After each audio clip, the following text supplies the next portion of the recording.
Eliza's gaze swept across the vast council chamber, cataloging the varied reactions from species she had spent 3 years studying but rarely interacted with. The Merovan delegation, with their crystalline exoskeletons, vibrated in frequencies that her translator implant registered as alarm. The amorphous Tlaxian representatives contracted their fluid forms, a defensive posture. Most telling were the Proteans, eldest of the elder races, whose multifaceted eyes remained utterly still. No surprise, no concern, just cold calculation. "I request immediate access to all evidence supporting these accusations," Eliza stated, her voice steadier than she felt. The specialized implants in her vocal cords ensured perfect translation across all council communication channels. High Counselor Zixtral's upper appendages shifted in what Eliza recognized as the equivalent of a dismissive wave. "The evidence has been transmitted to your embassy. As is council protocol, you have 7 cycles to present your defense. Until then, all human vessels are restricted to your solar system. Any attempt to breach this containment will be considered hostile action. Containment has already been initiated." Eliza stepped forward, protocol forgotten, without prior notification or. "The Council moves to protect the many," interrupted Sub-Speaker Vrexel, his bioluminescent patterns pulsing with what Eliza's xenobiology training identified as righteous certainty. "Quarantine measures are precautionary, not punitive." Not yet punitive, Eliza thought, recalling historical archives detailing the fates of species deemed threats to galactic stability. As the formal proceedings concluded, Eliza found herself in a sterile corridor, surrounded by her hastily assembled support team. Captain Marcus Reed, his military posture rigid with controlled anger, spoke first. "They're railroading us." This wasn't a summons, it was the opening move in a predetermined endgame. Dr. Sanjay Patel nodded, his fingers already dancing through holographic displays of the transmitted evidence. "The biological data is highly technical. It would take weeks to properly analyze. Yet they've given us 7 cycles.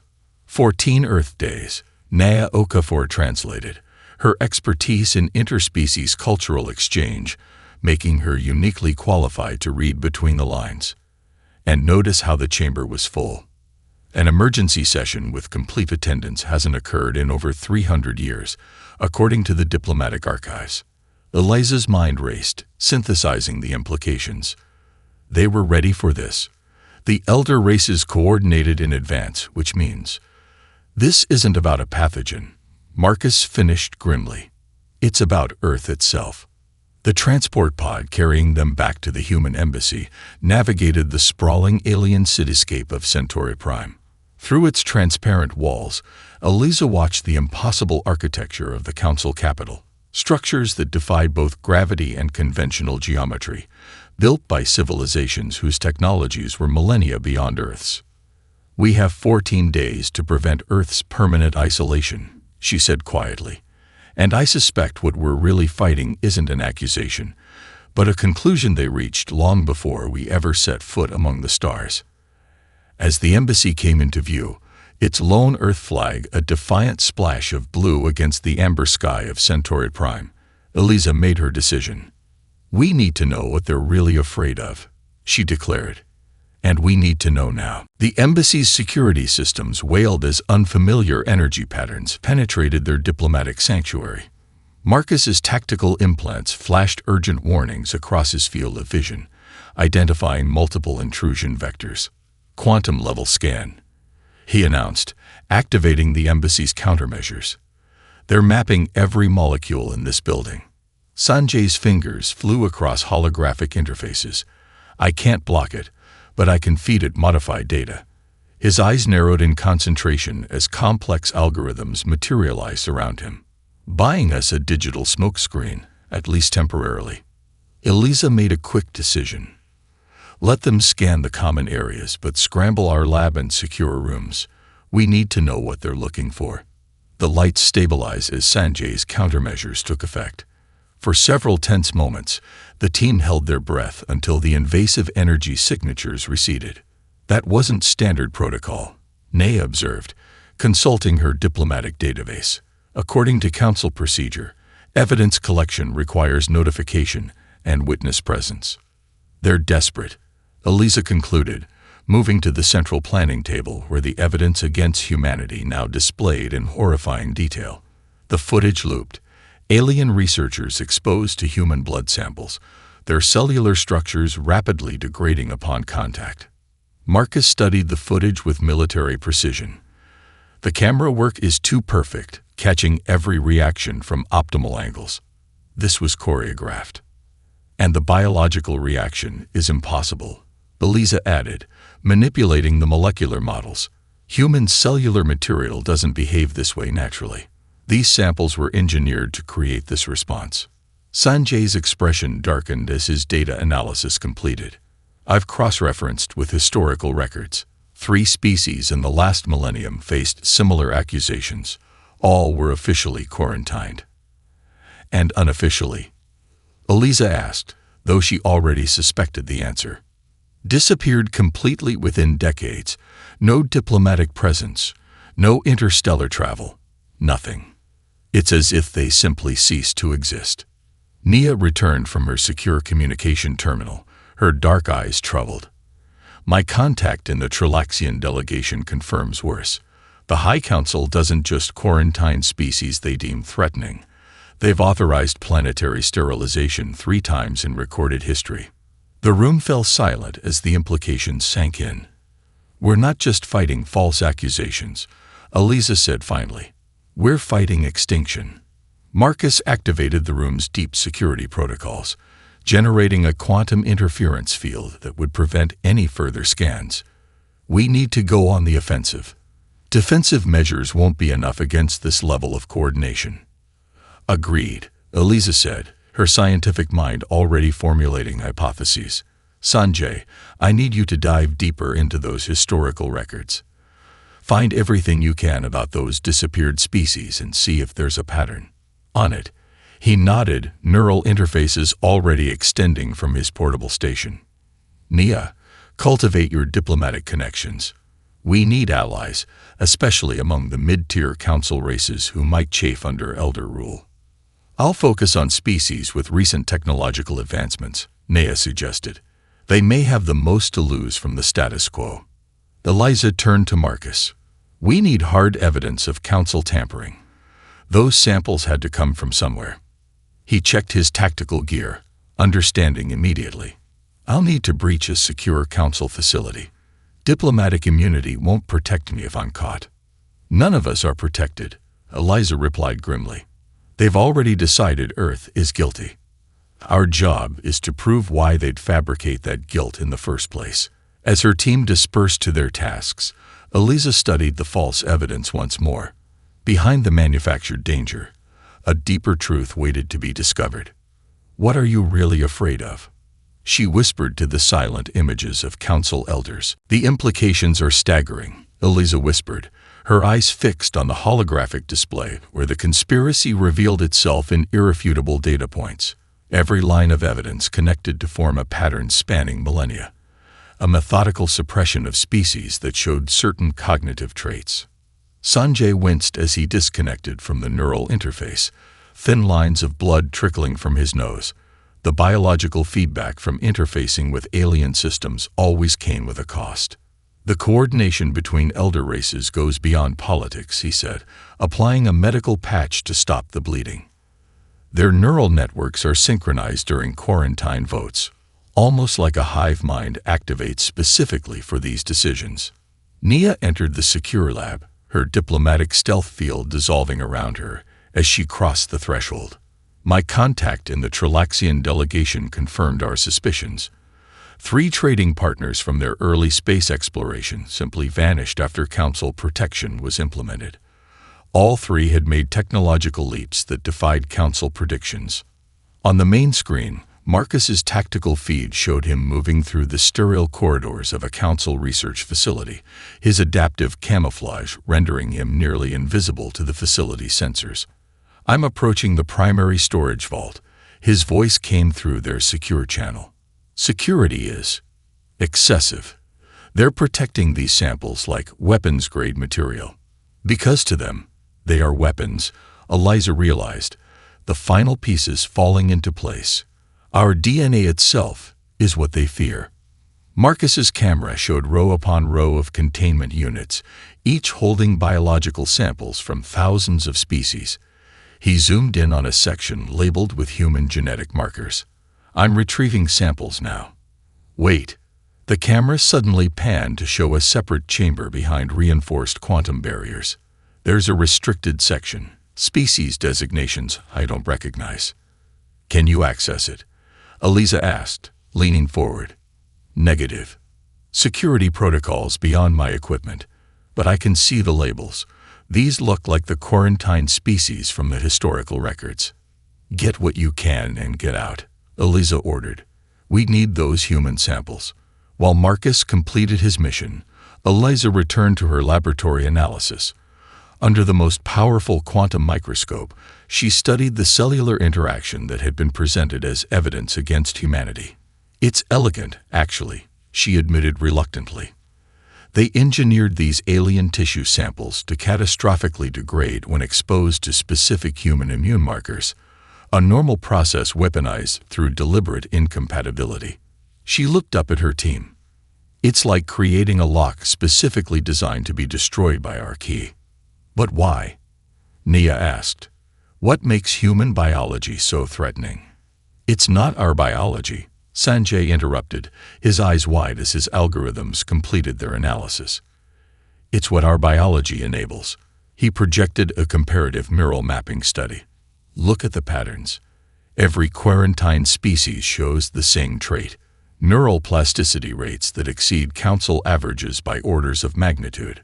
The room fell silent as understanding dawned. They're afraid of how we think, Eliza breathed. Human cognitive adaptability, our ability to change our neural pathways, to imagine new solutions, to think in ways that their models can't predict. Marcus returned, carefully securing the retrieved samples in the embassy's containment field.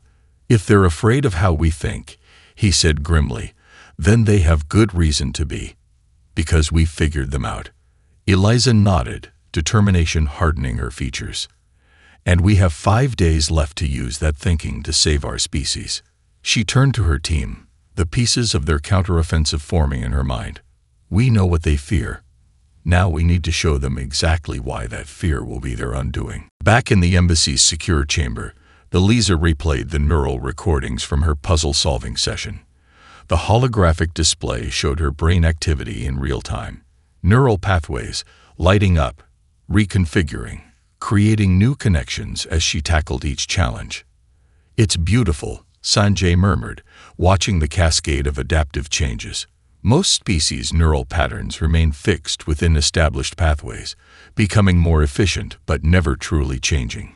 Humans rewire our entire approach when facing novel problems. And the Council's prediction models can't handle it, Marcus added, studying the observer data they covertly recorded. Their fear response wasn't triggered by incorrect solutions. It was triggered by your unpredictable approaches even when you arrived at their expected answer. Eliza manipulated the holographic comparison between her neural patterns and those of Council species. The difference is evolution in chaotic versus stable environments. Council species evolved on planets with minimal geological activity, stable climates, predictable seasonal changes. Earth is a planetary disaster zone, Nea finished. Tectonic activity, extreme weather patterns, rapidly changing environments, unpredictable disasters. Forcing constant adaptation, Eliza nodded. Our ancestors survived by constantly rewiring their thinking, creating novel solutions to survive unpredictability itself. The door to their chamber hissed open as Dr. Xenlo entered, a representative from the recently quarantined Droveri, smuggled into the embassy through Nia's diplomatic channels. The alien's translucent exoskeleton pulsed with bioluminescent patterns that their translators struggled to decode. Your hypothesis is correct, Xenlo confirmed, moving to the center of the room. The Droveri were accused of identical biological warfare charges 3 decades ago after demonstrating adaptive problem-solving in Council assessments. What happened after quarantine? Marcus asked, his expression grim. Zenlo's inner lights dimmed. Systematic isolation. Council observers established permanent presence on our homeworld. Key thinkers identified during their assessments mysteriously disappeared. Technology transfers ceased. Within a generation, our cognitive science programs were dismantled under the guise of safety protocols. They didn't just quarantine your planet. Eliza realized, horror dawning. They quarantined your species' potential. Precisely. Zenlo extended a limb toward their neural comparison display. But our adaptation rates never approached human levels. Your neural plasticity exceeds ours by factors we cannot measure. Sanjay's analysis algorithms completed with a soft chime. I've identified the common factor in all quarantined species' neural structures, he announced. It's not just plasticity. It's the unpredictable emergence of novel connection patterns that existing models cannot anticipate. Creativity, Eliza translated. They fear creativity itself. With good reason, Zenlo added, lights pulsing with what their translator identified as grim humor. The Council's entire power structure is built on perfect prediction. For millions of years, they guided galactic development along predetermined paths. Species that follow expected patterns receive technological benefits. Those that deviate are eliminated, Marcus concluded. Eliza walked to the window overlooking the Council spire in the distance, a monument to order, stability, and the suppression of the unpredictable.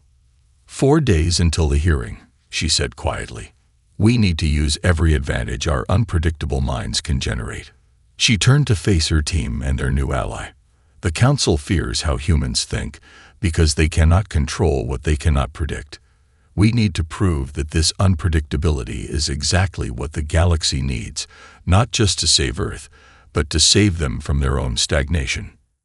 Zenlo's patterns brightened. You intend to change the very foundation of Council thought. No, Eliza replied, a determined smile forming. We intend to make them fear what happens if they don't change it themselves. In the secure lab, Eliza examined the genetic samples Marcus had retrieved from the Council facility. Under quantum magnification, the truth was undeniable. Deliberate markers had been inserted into the sample collection, designed to trigger catastrophic reactions in alien tissue. They'd been planning this for years, she realized, the timeline emerging with disturbing clarity. These samples were collected during first contact, altered, and held in reserve until they needed a pretext for quarantine. Sanjay's consciousness gradually reintegrated after his dangerous neural excursion through the Council's databases. His eyes flickered open, pupils dilating as they readjusted to physical reality. The genetic engineering program goes back millions of years, he reported, voice hoarse. The elder races didn't just evolve naturally toward predictability. They engineered it into the development of every species granted Council membership. He projected his findings, millennia of subtle genetic manipulations disguised as medical assistance or adaptive protocols provided to developing species. Each modification pushed neural development toward more predictable, specialized pathways. They'd been playing God, Marcus observed, his military training unable to hide his disgust. Not God, Nia corrected, reviewing diplomatic histories she'd obtained through her new network of mid-tier allies. Engineers, they're building a perfectly predictable galactic society, one species at a time. With themselves at the top, Eliza added. Meanwhile, any species evolving independently gets reset to zero. Finished Zenlo. The quarantine Drovary's bioluminescent patterns pulsing with controlled rage, or guided toward approved evolutionary paths. My species was developing neural communication capabilities that frightened them. Within a generation after quarantine, our children began showing reduced neural connectivity. A priority transmission interrupted their analysis.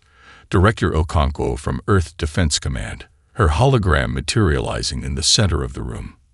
We're detecting unusual stellar activity, she reported without preamble. Multiple Council vessels have taken positions throughout our solar system. They're claiming routine observation, but their energy signatures suggest weapons systems on standby. They're preparing for our failure, Marcus concluded grimly. Or ensuring it, Eliza countered. We need to accelerate our timeline. She turned to the holographic countdown. Less than 72 hours remained before the hearing. Sanjay, still recovering from neural interface burns, pushed himself upright. I've located their primary prediction model, he said, projecting a complex quantum algorithm. Its processing power is, I've never seen anything like it. Distributed across all elder race neural networks, constantly calculating variables, predicting outcomes. And humanity represents a critical error in that system, Eliza concluded. An X factor their equations can't resolve. The team gathered around the central planning table as Eliza outlined their final strategy. We have 3 critical pieces of evidence: the falsify pathogen, their genetic manipulation program, and their suppression of cognitive innovation. But presenting this won't be enough. The Council will simply deny, deflect, or declare the evidence inadmissible. So what's our approach? Nia asked. We exploit their greatest weakness, Eliza replied, a determined smile forming. Their absolute dependence on prediction. Marcus, I need a secure channel to the United Earth Defense Fleet.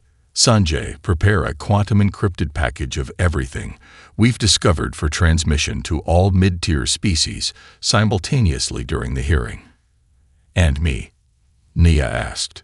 Contact every ally you've cultivated. When the hearing begins, we need them ready to speak when silence is no longer an option. Eliza looked at her team, human adaptability personified through their diverse specialties united in common purpose. The Council fears our unpredictability, she said softly.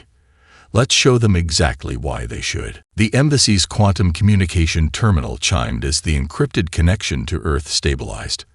Admiral Chen, Eliza's mother, appeared in the holographic display, her military uniform bearing the insignia of the Unified Earth Fleet. The Thermopylae protocol is active, she confirmed, her expression betraying no emotion despite the implications. All 17 vessels are in position. If the Council attempts planetary sterilization, mutual destruction is guaranteed. Eliza nodded, the weight of billions of lives pressing on her shoulders. Let's hope it doesn't come to that. Our defense strategy relies on something more powerful than weapons. Information, Admiral Chen concluded. Always the most dangerous weapon. She hesitated, maternal concern briefly overriding military discipline. Eliza, be careful. The Council has eliminated species for far less than what you're planning. The transmission ended as Marcus entered, his tactical gear now modified with components salvaged from Council technology. The quantum trackers are in place throughout their research facilities. If they try to alter or destroy evidence before the hearing, we'll know. Across the room, Sanjay finalized the demonstration that would form the centerpiece of their defense. His neural interface glowed as he tested the program against a simulation of the Council's prediction model. It's working, he announced, relief evident in his voice. Their algorithms attempt to predict the outcome, fail, recalculate, fail again, creating a cascading error that forces cognitive reevaluation. In other words, Nia translated, it makes them think like humans. Not quite that radical, Sanjay corrected, but it forces recognition of the limitations in their current approach. The embassy's secure door slid open as Dr. Xenlo entered with representatives from 3 other species, all recent victims of Council protection protocols. Their physiologies varied dramatically, but their expressions of cautious hope needed no translation. We will testify, confirmed the Altarian delegate, her crystalline form refracting light in patterns of determination. The risk is extreme, but the alternative is extinction by degrees. Eliza thanked them, knowing their courage might cost them everything. After they departed for their secure chambers, she retreated to her private office to refine her presentation one final time. The simulation of High Counselor Xtral regarded her with ancient, multifaceted eyes. Your species represents disorder in a carefully balanced system. The AI-generated approximation stated, "Your cognitive unpredictability threatens millennia of stability." Eliza took a deep breath, reciting her prepared response. "Stability without growth is stagnation. Prediction without adaptation is extinction." The simulated counselor's response came exactly as the actual counselor would react: dismissive, condescending, unmoved. The AI had perfectly modeled the neural patterns of a being whose thought processes hadn't fundamentally changed in millions of years. Frustration welled up as Eliza realized the fundamental flaw in her approach. She was trying to convince them using their own rigid thought patterns. "End simulation," she commanded, rising from her chair as a new understanding crystallized in her mind. She found her team gathered around the planning table, reviewing contingencies for the 12th time. "We're approaching this wrong," she announced, interrupting their meticulous preparations. "We can't convince them by using their methods of thought. We need to demonstrate human cognition in action. Show rather than tell." Sanjay looked up from his calculations. "How?" Eliza's expression shifted, a smile forming that contained equal parts determination and unpredictability. The very quality the council feared most. "We're going to solve a problem at the hearing that their models have deemed unsolvable, in real time, with the entire council watching." "Which problem?" Marcus asked. "The stellar cascade threatening the Orion Arm," she replied. "The one their models predict will destroy 12 inhabited systems within the next century." Nia's eyes widened. "You can solve that." "No," Eliza admitted, "but human collective intelligence can. And we're going to prove it." Chaos erupted throughout the vast council chamber as screens displayed irrefutable evidence of the elder race's systematic suppression of cognitive innovation. Diplomatic feeds translated the cacophony of alien voices into a stream of shocked revelations and angry demands. Species that had harbored suspicions for generations now saw confirmation of the manipulation that had shaped their societies. The Procyon speakers, their crystalline bodies vibrating with barely controlled rage, attempted to regain control of the assembly. This human distorts isolated incidents into conspiracy, the eldest among them accused, multifaceted eyes pulsing with ancient authority. These measures were implemented to protect galactic stability. Stability for whom? Came the unexpected voice of the Trilaxian ambassador, rising from her position with representatives from 36 mid-tier species. "For millennia, we believed our slow technological progress was natural limitation. Now we see the truth. Our development was deliberately stunted." High Counselor Zixtrol's massive form descended to hover directly before Eliza's platform. "You have overstepped, human. This evidence is inadmissible without verification by council authorities. The same authorities who falsified evidence against us." Eliza countered, her voice amplified throughout the chamber. "Whose genetic engineers created the very pathogen you accused us of developing?" Before Zixtrol could respond, Sanjay activated the final phase of their presentation, a holographic display materializing in the chamber center. It showed the neutron cascade approaching the Orion Spur, a stellar phenomenon predicted to destroy 12 inhabited systems within a century. "Your prediction models have calculated this problem as unsolvable," Eliza stated, her voice cutting through the chamber's disorder. "For 3 centuries, the finest minds in the council have failed to develop mitigation strategies. This is irrelevant to the accusations against Earth," Zixtrol declared. "On the contrary," Eliza replied, "it is precisely relevant.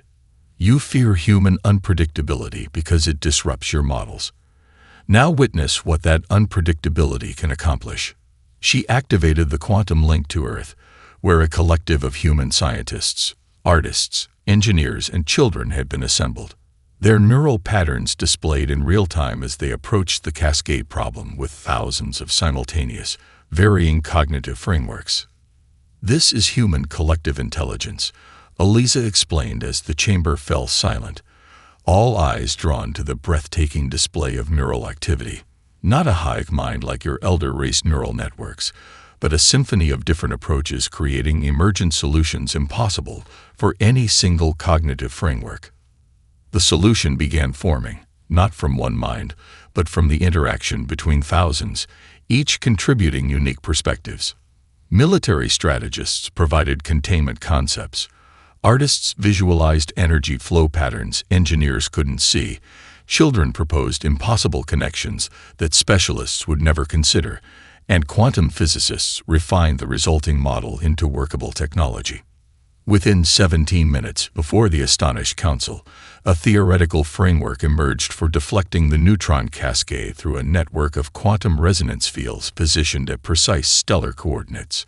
Impossible, whispered a Protean speaker, crystalline form vibrating in disbelief. For your cognitive models, yes, Eliza agreed, but not for human adaptability. This is merely one example of what cognitive diversity achieves, the very diversity your council has systematically suppressed. She turned to face the assembled representatives, her voice resonating with conviction. You accused Earth of harboring a pathogen.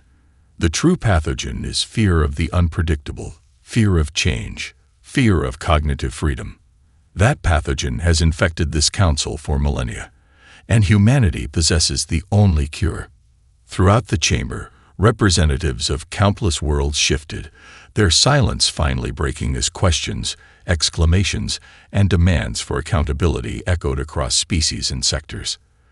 The foundations of council authority, unchallenged for eons, began to fracture before the evidence of what free cognition could achieve. The council chamber, designed for orderly proceedings and ritualized silence, had transformed into a forum of passionate debate. Species that had never directly addressed one another now engaged in rapid exchanges, translation systems struggling to keep pace with the unprecedented volume of communication. High Counselor Zixtral made one final attempt to restore the old order. This chaos serves no one, the ancient being pronounced, bioluminescent patterns flashing emergency signals to elder race representatives. We must return to established protocols. The protocols that quietly eliminated cognitive innovation, challenged the Altarian representative, her crystalline form refracting light, in patterns of righteous indignation. The ones that quarantined species showing unpredictable thought. From across the chamber, a coalition of 36 mid-tier species formally presented their motion to restructure the council entirely. Their proposal, the Adaptive Cooperation Doctrine, called for a fundamental shift from predictability to innovation as the governing principle of galactic civilization. Several elder species erupted in outrage, threatening immediate withdrawal if the motion passed.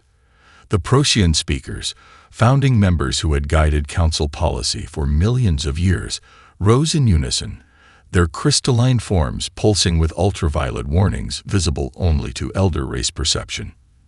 Then withdraw, declared the Trilaxian ambassador, her voice calm but unyielding. For too long we believed slower progress was the natural order. Now we see it was engineered. Our societies guided toward predictable mediocrity, while you claim to protect us. To Eliza's astonishment, the vote progressed with unprecedented speed. Species after species broke their traditional silence, publicly declaring support for restructuring. Centuries of built-up frustration and suspicion found voice as even long-loyal council members defected from elder race positions.